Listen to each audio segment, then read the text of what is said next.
Olá, tudo bem? Eu sou o Douglas Ferreira e esse é o Parla Mais da semana. Parla Mais remete a parlatório, a parlamento e a política. E esse é o objetivo desse podcast. Hoje nós trouxemos a Liamara Alencar para falar com a gente sobre política, sobre alguns episódios polêmicos em que ela se envolveu nos últimos dias. Para quem não conhece a Liamara Alencar, ela tem uma trajetória muito bacana, sobretudo na política do Piauí. Nós vamos saber de tudo isso e um pouquinho mais conversando com ela a partir de agora. Seja bem-vinda, Lia, tudo bem? Tudo bom, obrigada. Agradecer aí pelo convite. É sempre muito bom lhe reencontrar, Opa, né? Faz tempo que a gente obrigado. não se via. Nós que já trabalhamos juntos, muito. Parlando muito. Nós já dividimos, gente, uma bancada numa TV que a gente trabalhou no passado, recente, né? E era um programa de muita audiência no YouTube. Fez muito sucesso. A Liamara se tornou assim, muito conhecida, não só no Piauí, mas também no Brasil como um todo, né? O Flávio Meira de Campina Grande que o diga.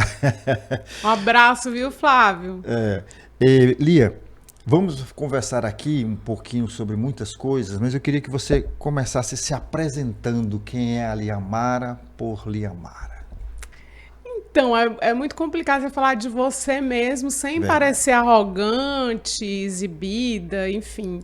Mas, como eu não tenho papas na língua, o que eu poderia dizer da Liamara? A Liamara é uma curiosa, é uma inquieta, que está sempre buscando se desafiar, está sempre procurando aprender mais. Eu acredito que a informação é que faz o cidadão mais consciente, né? Eu sempre gosto de estar extrapolando todos os meus limites de potencial, ver o que eu posso contribuir para a sociedade, para que a minha passagem aqui nesse mundo não seja em vão. Então eu já fui aeromoça. Ninguém está aqui de graça, né? A gente está aqui com uma missão, com um propósito, né? Então, assim, eu já fiz várias coisas, das mais estranhas e improváveis. Então, eu já fui aeromoça na época da Transbrasil. Olha aí. Já vou aqui, já começando dando spoiler da minha idade, né? Então, eu já trabalhei na Transbrasil como aeromoça, já fui fiscal de trânsito do Detran, eu já fui vendedora de carros da Automac, professora de química, já fui vendedora, relações públicas de hospital, fisioterapeuta, contadora, marqueteira, né? Astróloga. Então, você tem duas graduações. Sim, eu sou graduada em contabilidade, ciências contábeis, e depois eu me graduei logo em seguida em fisioterapia. Duas coisas que não tem nada a ver, né? E trabalhou nas duas áreas? Trabalhei nas duas áreas, sim. E aí você se identifica, a gente percebe isso, não é de hoje que a gente conversa sobre política, você tem uma identificação muito forte com a política. O homem é um ser político, mas você é uma política por natureza, você inclusive é uma política partidária. Como é que essa política partidária chegou na tua vida? Então, eu sempre fugi, né, desse rótulo de político. Porque a gente tem sempre, desde pequena, aquela ideia de que política é coisa suja, não deve se meter e tudo mais. Só que eu sempre me atraí por aquilo que todo mundo condena. Então, tipo assim, todo mundo tá falando mal, eu disse, espera aí, deixa eu dar uma olhada, será que é tão mal assim? E eu sempre gostei de dar minha opinião, de me expor. E quando eu tinha clínica, eu sou fisioterapeuta, né? E eu tinha uma clínica. E lá na minha clínica, eu já vi as notícias, né? Com o advento da internet, você começou a ter voz para você externar aquilo que você pensava e atingir mais pessoas além da sua bolinha ali, da sua família, seus amigos. E eu passava, mesmo tendo a minha clínica, eu postava nas minhas redes sociais meus posicionamentos políticos e algumas pessoas chegavam para mim e falavam assim, doutora, a senhora, olha, eu gostei daquilo que a senhora falou, porque ninguém tem coragem de dizer aquilo, a senhora tem que ir lá. A senhora tem coragem, porque eu queria falar, mas eu não posso. A propósito, durante a pandemia, eu vi um vídeo seu reclamando sobre uma política municipal, salvo engano, era o Firmino prefeito, né? Sim. Foi bem polêmico aqui. Eu mandei fazer umas camisetas, né? Que na época tava um jargão, lute como uma garota. E eu sempre fugi muito desses rótulos. Desses rótulos. Eu falei assim, lute como uma empresária, porque eu acredito que o empoderamento feminino, ele tem que começar por uma independência financeira. Não adianta nada você ser lá aquela mulher toda empoderada se você está dependendo de alguém para lhe sustentar. Porque quem tem o poder econômico é que dita as regras. Dita as né? regras. Manda quem pode e obedece quem tem juízo. Né? Sim, aí você em 2020 resolveu mergulhar de cabeça nessa questão política. Você saiu candidata. Sim, aí em 2020, como eu já me posicionava, eu estava naquele auge da época Bolsonaro, Lula e tal, e aí me procuraram, eu era uma militante já da causa bolsonarista, desde 2018, 2017 mais ou menos, e aí me procuraram, Lia, você tem que ser candidata, as mulheres têm que estar... Não. Eu falei assim, olha, eu não tenho experiência nenhuma, né? Mas na época eu estava acabando de fazer uma transição de carreira, tinha encerrado a minha clínica, e aí eu recebi o convite e falei assim, aceita esse desafio, já que estão dizendo, vamos lá ver. Mas eu acabei, quando eu entrei na época, em 2020, eu tinha aquela visão muito romantizada do que era política. Então eu acabei achando, né, quando você tem princípios muito fortes, uma consciência do que é certo e o que é errado muito determinado, você é muito conservador, você é bem mais fácil de ser manipulado. E os políticos sabem disso. Então eu fui muito com aquela garra de que não, a gente vai fazer o certo, eu vou escolher um partido muito bom. E eu não entendia muito bem como é que o jogo funciona. Então eu acabei, nadei, morri na praia, fui parar num partido sem nenhuma expressividade, que era só uma armação, e eu descobri a duras penas como é que funciona a política, que não basta só você ter boa vontade, boas ideias, você precisa escolher o time que você vai estar junto para que você tenha condições, porque assim, até aproveitando a história que nós estamos na Copa, eu costumo dizer o seguinte, não adianta você ter um Vini Júnior jogando no time do Haiti. Né? Então você precisa se colocar. É uma equipe, só exatamente. Quando você tem uma equipe. Né? A eleição ela funciona como uma equipe. Então o time todo tem que ir junto. Entrar em campo, defender as mesmas ideias, ser um time coerente, que jogue todo mundo junto. Não dá para cada um pegar a bola e ir pro gol que quiser. Tem que ir todo mundo seguindo, né, uma linha. E aí eu acabei indo para um partido. Quando eu já estava lá, falei assim, agora, né, deu ruim. Fiz uma escolha ruim, inexperiente, mas valeu a experiência, me amadureceu politicamente. E aí agora, novamente, aí, na época fiz lá muito timidamente, me candidatei, fiz uma política bem... Como é que foi o resultado? Vamos coloque os resultados. Então, o resultado foi bem... Lógico que eu não tinha nenhuma pretensão, eu entrei por experiência, sabia que a chance de ganhar era bem irrisória. Mas acabou que quando abriram as urnas, como eu não tinha feito uma campanha mesmo valendo, eu tive 190... Não sabia nem fazer campanha. Não sabia nem fazer campanha. Então, eu tive uma votação muito pouco expressiva. Eu tive 196 votos na época. E aí eu falei assim, poxa, queimei meu filme, porque eu poderia ter tido mais, ou será que eu teria menos? Não que eu tivesse essa expectativa, mas acaba que as pessoas que me conheciam pensaram, não, tu vai ter muito voto.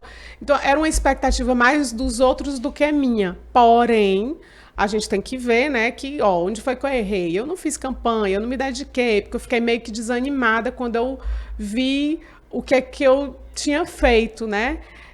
Nas convenções que eu vi ali, a probabilidade do time que a gente tinha montado era de 7 pessoas mundialmente desconhecidas, do qual eu fazia parte. Ilustres desconhecidos. Ilustres desconhecidos. E eu falei assim, gente, é lógico que isso aqui não vai dar em nada. A gente caiu numa roubada, fomos induzidos ao erro de estar aqui, não temos a menor chance. Mas valeu pela experiência. Mas valeu pela experiência. Bom, E agora, Liamara está pré-candidata a uma vaga na Câmara Federal. Federal. Mas sobre isso, Lia, nós vamos falar daqui a pouco.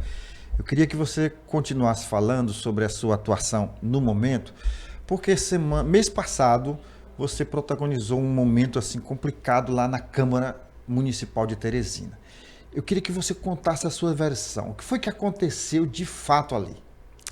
Então, como você já falou, eu sou muito participativa, eu gosto de estar acompanhando as notícias, eu gosto, né, de opinar. E aí eu comecei a ver um movimento do transativismo começando a ganhar força e a mulher perdendo espaços que elas conquistaram a duras penas, né? E aí, quando eu vi que a história dos banheiros estava começando a se tornar uma realidade aqui do lado, lá em São Luís, eu tenho acesso ao Petros Evelyn, que é o vereador super atuante que a gente tem aqui na capital. E aí eu conversei com o Petros, falei, Petros, a gente precisa criar um projeto de lei que garanta que o banheiro feminino vai ser ocupado apenas, exclusivamente por mulheres. Porque eu sei que isso é óbvio, mas o óbvio precisa ser dito na sociedade que a gente está cheio de bombardeado de informação, cada um diz o que quer e que pensa, e às vezes sem nenhum conhecimento, todo mundo da noite para o dia passa a ser doutor sobre determinado assunto, e a gente tem que ter cuidado com isso. O Petros acatou e a gente, e aí levou esse projeto da criação, né, desse projeto de lei. E aí isso gerou, lógico, uma revolta na esquerda, e aí uma militante do PT levou, né, reuniu uma galera lá dos trans para irem lá se manifestarem. E num dado momento eu peguei o meu celular e falei, gente, eu vivi para ver uma feminista, que essa moça é feminista declarada, e só abrindo um parêntese bem grande, eu não sou feminista, tá? Só para deixar bem claro. Mas a moça lá é feminista. Aí eu falei, gente, eu vivi para ver uma feminista vendo homens calando uma mulher. Essa mulher a qual eu me referia era a Samanta, que também é vereadora, que estava lá defendendo também a pauta dos banheiros. E aí, quando ela ouviu isso, ela veio pra cima de mim junto com outro trans e vieram super agressivos. E eu fiquei lá, bem com a minha cara de poucos amigos, mas uma cara assim de deboche. Eu falei assim, gente, ó, tô aqui sendo cerceada por... Eu tô sendo calada, né? Eu como mulher sendo calada por um monte de homem vestido de mulher que se acharam no direito, como né? diz um amigo meu, o PP, um advogado muito querido, filho da minha amiga Juarina, é muita falta de absurdo, né? Não é muita falta de absurdo. É muita falta de absurdo. Mas, enfim, lá em São Luís, passou ou não passou a lei?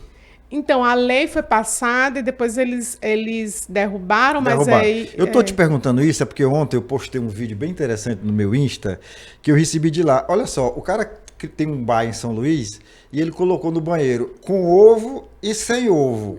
Com ovo legal. masculino e sem ovo feminino. Exatamente. Eu achei isso brilhante, sabe? Para não criar polêmica. Aí cada um se enquadra onde quer, né? Eu queria, inclusive, descobrir o telefone desse sujeito do bar que eu tinha vontade de entrevistá-lo. Inclusive, aqui o projeto foi aprovado, graças a Deus foi aprovado, a gente conseguiu essa vitória, eu lutei bastante. E aí, na sequência, eu comecei a usar as minhas redes sociais para convocar as mulheres para se fazerem presente. E aí eu fiz uma enquete, fui lá na avenida, uma das avenidas principais aqui da cidade, que as pessoas costumam fazer caminhadas, para perguntar qual era a opinião das mulheres. Eu acho, e eu defendia sempre o seguinte: se o banheiro se refere ao banheiro feminino, é preciso que ouçam a voz das mulheres. Nós somos as maiores envolvidas aí na questão. A mulher que tem direito de fala nessa causa, né? É nosso direito de fala, né? Então eu via um monte de vereadores decidindo, eu falei assim, não, peraí, o assunto é nosso, a gente tem que entrar à frente. Agora, você se identifica, lógico, pela sua postura, pelo seu discurso, pela sua prática, pela sua política, como uma mulher de direita. Você falou aí em bolsonarismo, mas assim, antes de mais nada, você é de direita, você é conservadora, né? Isso. Agora, não sei se você viu, mas o jornalista Paulo Figueiredo, que é uma voz de direita, disse que a mulher não sabe votar. E eu vi você calada. O que foi que houve? Então, não tem aquele quadro que tinha do professor Raimundo, né? Não, professor Raimundo não, do Chico Anísio, Sim. que fala assim, eu só abro a boca quando eu tenho Tenho certeza. Então, o que acontece? Eu acho, até quero lhe agradecer por essa pergunta, porque eu sei que foi uma pegadinha aqui para me botar numa situação, mas vamos lá, quem sabe faz ao vivo. O que acontece? O Paulo, ele é um conservador de direita e tudo mais. Eu achei que a fala dele foi um pouco infeliz. Foi um pouco não, foi bem infeliz, porque a gente vive numa sociedade que hoje você tem que medir e pesar com muita cautela tudo que você fala, porque por mais que você tenha uma intenção, se a sua fala ela não comunica essa intenção que você teve, é normal que hajam más interpretações. Então, ele foi infeliz porque ele não teve esse cuidado na hora de falar, de argumentar essa fala dele.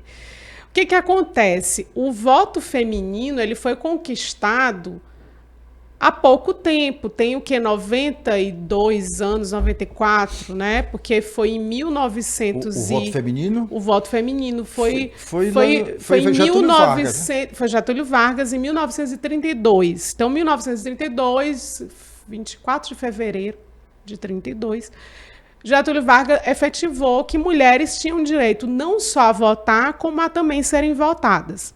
Um grande avanço. Porém, pouca gente sabe que em 1927, né, lá no Rio Grande do Norte, aqui, né? já existia, então, como é que chama, quem é do Rio Grande do Norte? Potiguar. Potiguar. Os potiguares, eles foram pioneiros em dar esse direito ao voto a nível estadual na época. Era uma lei estadual? Uma lei estadual que permitia que as mulheres já tivessem essa participação. Que ousadia dos então, foi potiguares. uma ousadia. Então, os nordestinos, nós já somos vanguardistas nisso. Então, o que acontece? Vindo mais para cá. O voto feminino ele foi conquistado há pouco tempo, né? 92 anos, 94, de 32 para cá? 94 anos, 92? Por aí. Por aí. Então, Deixa eu fazer o cálculo. Faz o cálculo aí pra gente, que eu sou uma contadora que até os meus cálculos renais dão errado, hein? Fazer essas contas de cabeça não dá pra mim. E o que aconteceu? Se a sociedade, a minha opinião, né, respondendo a sua pergunta, eu achei que foi infeliz, mas eu entendo que ele deva ter... 94 anos, né? Então, eu entendo que ele deva ter tido essa fala infeliz, se baseando que o Nordeste elege muitas vezes o PT, né? E quando a pessoa fica frustrada, porque ela queria um resultado e esse resultado sai ao contrário do que ele queria, ele naturalmente, o ser humano vai fazer o quê? Ele vai tentar encontrar um culpado para culpar alguém, né? Culpar alguém. E aí ele teve a infelicidade de culpar nós mulheres. Mas o questionamento dele eu até gostei, porque me levanta uma questão que é o seguinte: se homens e mulheres começaram a votar, é porque a sociedade entendeu que ambos, tanto homem como mulher, tinham capacidade intelectual, social, de escolher um representante. Muito bem. Só que eu quero até aproveitar a oportunidade para fazer uma outra pergunta. Eu, Liamara, tenho uma opinião muito pessoal. Eu não separo voto por sexo. Tá? Então a pergunta é: será que o eleitor brasileiro já aprendeu tem a votar? informação suficiente para saber votar? Esse é o questionamento que eu acho que a sociedade toda deve se fazer.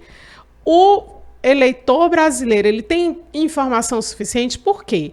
Porque quando vai se fazer campanha política, a manipulação, as promessas impossíveis de serem realizadas, as ideias, né, as mentiras, a desinformação, a manipulação, A demagogia. a demagogia, ela é distribuída para todos, para homens e para mulheres. Então, eu prefiro dividir a responsabilidade e dividir o grupo. O seguinte, existe um grupo, não só de homens e de mulheres, existe um grupo que essa informação essa desinformação, né, vai tanto para homens como para mulheres. Então, eu prefiro dividir o seguinte, existe o eleitor consciente e o eleitor irresponsável e inconsciente sem responsabilidade. Por quê? Tem o voto consciente e o voto inconsequente, certo? Então, eu prefiro dividir nesses grupos. E dentro do voto consciente, tem homens e tem mulheres. Dos inconsequentes também. Então, a culpa é daqueles que são desinformados. Não é das mulheres especificamente. E essa lógica de dizer, se a população brasileira é majoritariamente feminina e não elege pessoas comprometidas, a culpa é das mulheres. Então, se a população carcerária é majoritariamente masculina e ela tem uma tendência que a gente sabe qual é, então também não sabe votar? E são homens, e né? são homens, né? Então, assim, então fica bem, é muito complicado você generalizar. Agora, eu também gostaria de acrescentar o seguinte, quando as mulheres, que eu gostaria que você tenha levantado essa pauta, que nós somos a maioria no eleitorado, é por isso que eu acho, e eu defendo, é uma das coisas que eu defendo, que eu faço possível para contribuir, é na informação. Você viu que eu comecei a falar que eu sou curiosa, eu gosto de me informar, e eu quero incentivar essa curiosidade, essa busca por informação para todas as mulheres. O que acontece na política? Nós somos a maioria do eleitorado, mas nós somos a minoria na representatividade. Temos poucas mulheres no parlamento. E eu acho que é importante, mas é importante termos mulheres conscientes, informadas e preparadas. Eu não quero que mulheres ocupem lugar simplesmente porque são mulheres. Eu quero que as mulheres ocupem cargos de poder porque elas têm competência, porque elas vão chegar lá e vão fazer bonito, elas vão chegar lá e vão dar o seu melhor. Elas não vão chegar lá para fazer nós, mulheres que estamos de fora, passar vergonha. Nós vamos ter representantes que vão realmente olhar para as dores da mulher, para contribuir com a sociedade, porque o voto feminino, ele é um voto muito emocional, ele não é um voto racional. A mulher vota, inclusive até tem uma justificativa para que no Nordeste o PT ganhe tanto e sempre as eleições. E tem a contribuição, sim, do voto feminino. Por quê? Porque a propaganda, né? Eu também tenho especialização em marketing e eu costumo dizer que o marketing da esquerda, ele é um marketing muito lindo, muito vendável. Você pode tudo, você é o que é que você quer ser? Você quer ser um poste? Você é um poste, né? Não tem limites, você não tem... Não tem restrição. Não tem restrição. E a direita, não. A direita é aquele carrasco, você não pode isso, não pode aquilo, é proibido, não pode... Então, não é vendável o marketing da esquerda. E a mulher, como ela é emocional, ela vai votar, poxa, o cara me deu um Bolsa Família, o cara me deu uma cesta básica, meu filho estava com fome. Então, ela tem aquele voto de gratidão. E o PT, a esquerda no Nordeste, sabe manipular bem, que lembra que eu falei que quanto mais senso de justiça você tem, mais fácil você é manipulado? Porque acontece muito isso. E aí... Parece contraditório. Parece contraditório, mas vamos fazer um exercício aqui lúdico. Se eu te disser que você... é um policial que combateu um terrorista super perigoso. Você combateu ele e foi preso. Só que agora ele foi solto. E esse cara foi lá na sua casa e sequestrou o seu filho. tá? O Moreno foi sequestrado por esse cara. Oh, meu Deus. Que Deus o livre, né? Só um exemplo hipotético. Tá. E aí ele amarrou ele num fio, num trilho de trem. E nesse trem tem 3.000 pessoas, um trem de capacidade de 3.000 pessoas. Tá lá. 3.000 pessoas. E o trem tá vindo. Se você cortar a corda, você salva o seu filho, mas o trem descarrilha e 3.000 pessoas vão morrer. E aí, quem é que você vai escolher? Salvar seu filho ou as 3.000 pessoas? Você tá perguntando para mim? Tô perguntando para você. É o Vitor Hugo.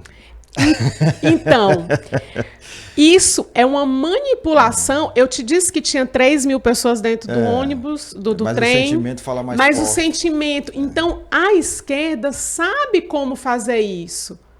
Entendeu? E ela vai te manipular para tu dizer, não, mas é lógico que eu vou salvar meu filho. Porque se eu não salvar meu filho, eu sou quem? E aí depois você salva seu filho e 3.000 pessoas podem ter morrido por causa disso. Ou, de repente... Você não tira seu filho do trilho, seu filho morre, e aí você descobre que o trem estava vazio. E aí, seu filho morreu em vão? Entendeu? Ou que não descarrilhou. Ou que não descarrilhou. Então, percebe como é fácil manipular. É a mesma coisa que acontece. Olha, você vai votar nesse Bolsonaro aí, mas ele vai tirar seu Bolsa Família. Ele vai cortar o seu benefício. Aí você acha que o cidadão vai conseguir raciocinar se isso é mentira, se isso é verdade? Não vai, ele vai... Não, eu vou votar no PT. Esquece que quem deu o aumento do Bolsa Família foi o Bolsonaro. É verdade. Né? As pessoas têm uma memória muito curta, né? Muito curta. Bom, Lia, então eu já antecipei aqui, você está pré-candidata a uma vaga na Câmara Federal. Você quer ir para Brasília, para o Congresso Nacional. A gente já tem aqui um spoiler do teu discurso, das tuas propostas. Mas assim, me fala aí de algumas bandeiras que você, no momento certo, vai levantar em palanque, seja ele eletrônico, seja ele físico. O que você vai defender durante essa caminhada? Bom, em primeiro lugar, eu vou defender a justiça. Eu quero que a justiça seja justa, que ela seja realmente o que se propõe, cega e justa. Né? Porque a gente tem visto... Você quer chamar aqui para disputa, para conversa, a Têmis, a deusa da justiça. A deusa da justiça. Que ela seja cega, mas que tenha uma navalha, uma espada afiada. Afiadíssima. E detalhe, ela é mulher. E é mulher. Né? E é mulher. Então, assim, uma das minhas pautas é essa defesa da justiça. Quero garantir que as mulheres não percam os direitos que elas já conquistaram, quero garantir, porque a gente está vendo, meio que começou muito sutil. Não tem nada, deixa os trans competirem no mesmo esporte. E aí nós chegamos ao cúmulo, gente. Só me permita só uma parêntese. Nós chegamos ao cúmulo da Comissão da Mulher na Câmara Federal ser presidida por um trans. Aí é muito, como você costumava dizer, algo de errado não está certo. É verdade. É isso mesmo.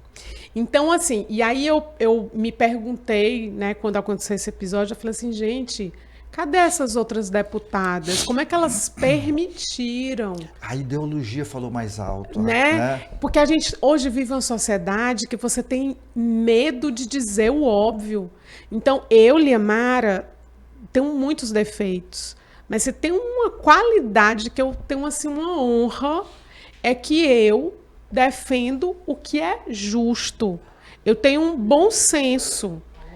E assim, eu falo sobre posicionamento e eu sempre digo, olha, a questão, o conceito de posicionamento que as pessoas têm é muito errado.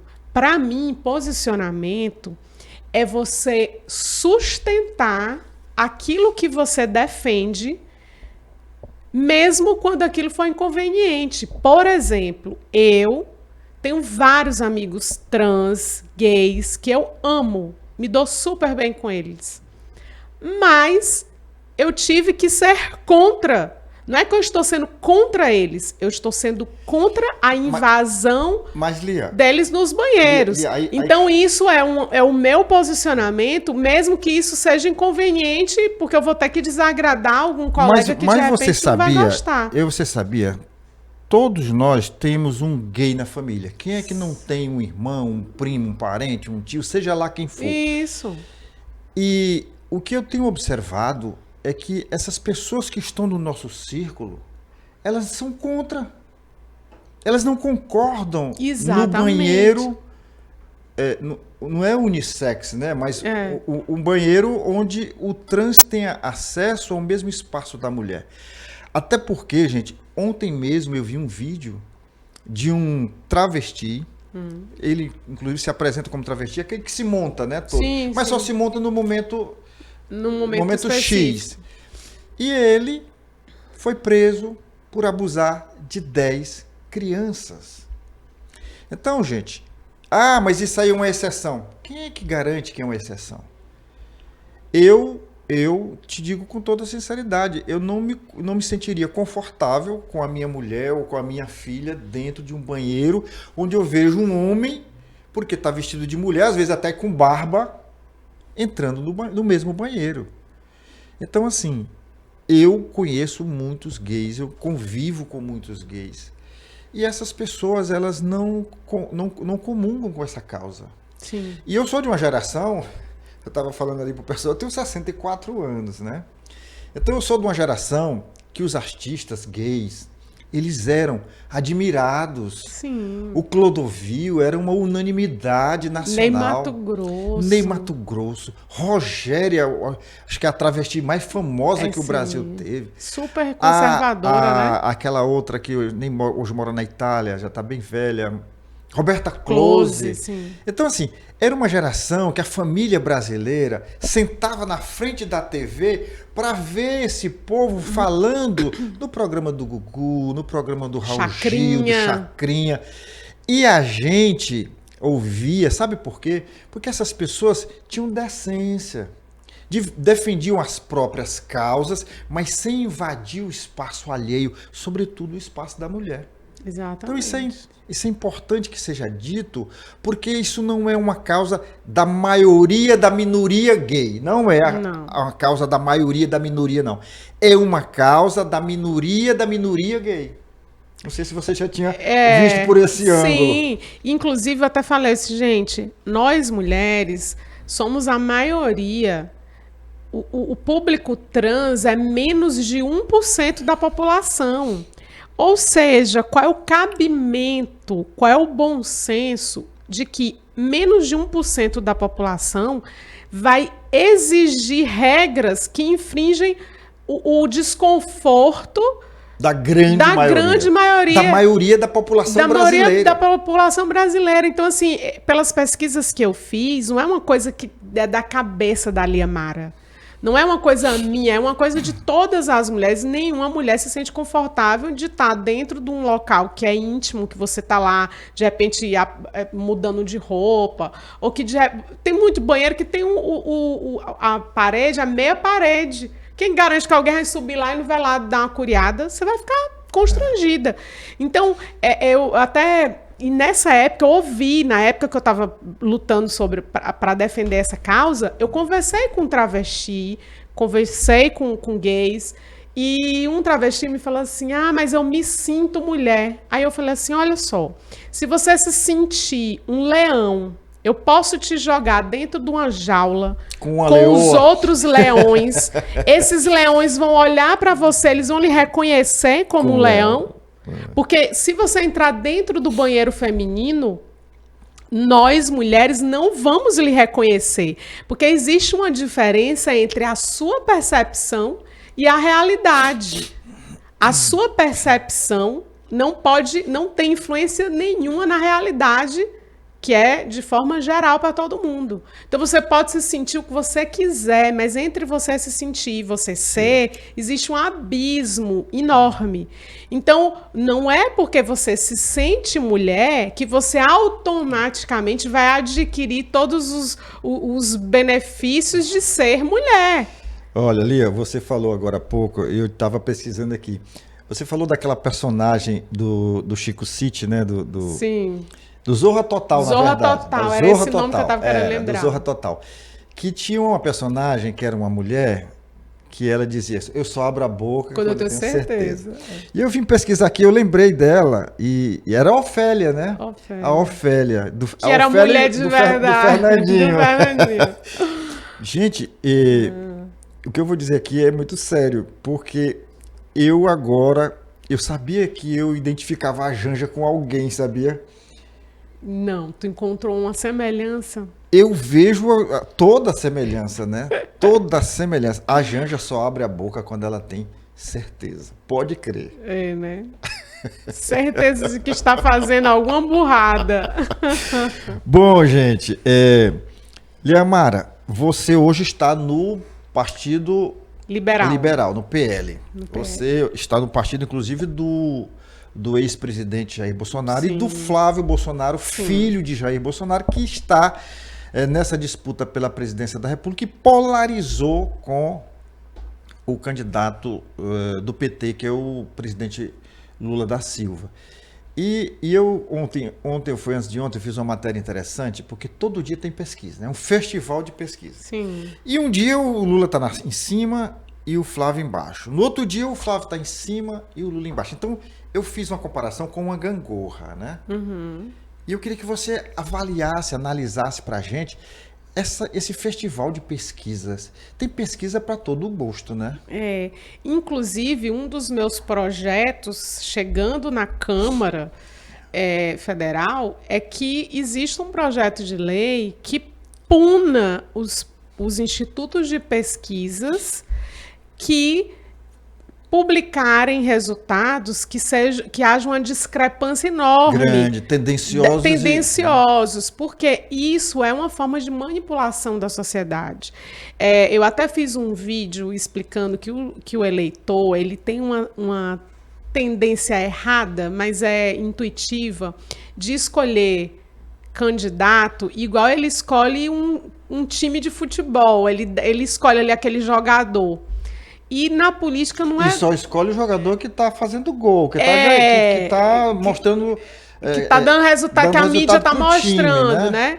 Então, assim, a gente tem que entender que a política ela é linda se ela for aplicada corretamente.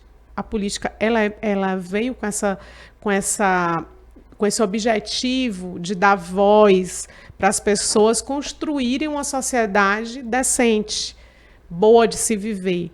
Mas quando ela é usada para o mal, ela prejudica toda uma sociedade. Então é por isso que eu defendo que tenham escolas políticas, tá? E para capacitar as mulheres, não só as mulheres, mas o cidadão de forma geral. As pessoas precisam entender de política, gostar de política. É obrigatório, não é que seja obrigatório, mas isso é natural, porque a gente respira política sem saber. Mas que você diga, eu não quero me meter com política, a política está em tudo na sua vida. Então,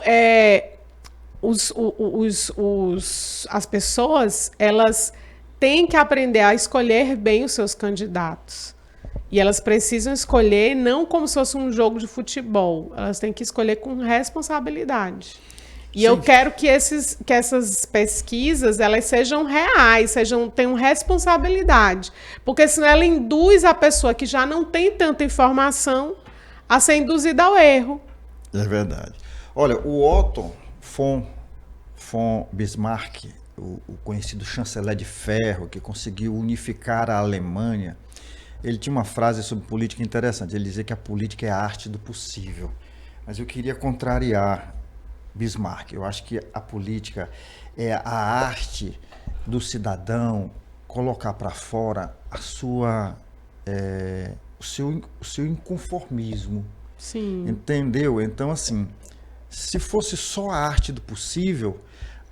então eu estou lutando contra uma estrutura grande de poder, um partido rico. É impossível Aí seria ganhar. Impossível ganhar.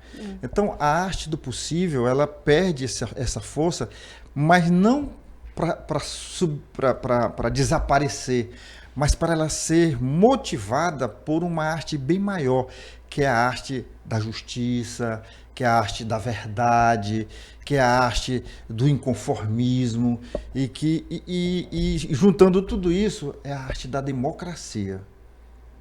Você não pode nunca limitar um poder e deixar que esse poder, mesmo quando ele é controlado por poucos, ele controle a grande maioria e se diga democrático. Sim. Então, o poder, segundo a nossa Constituição, Emana do povo e em seu nome deve ser exercido.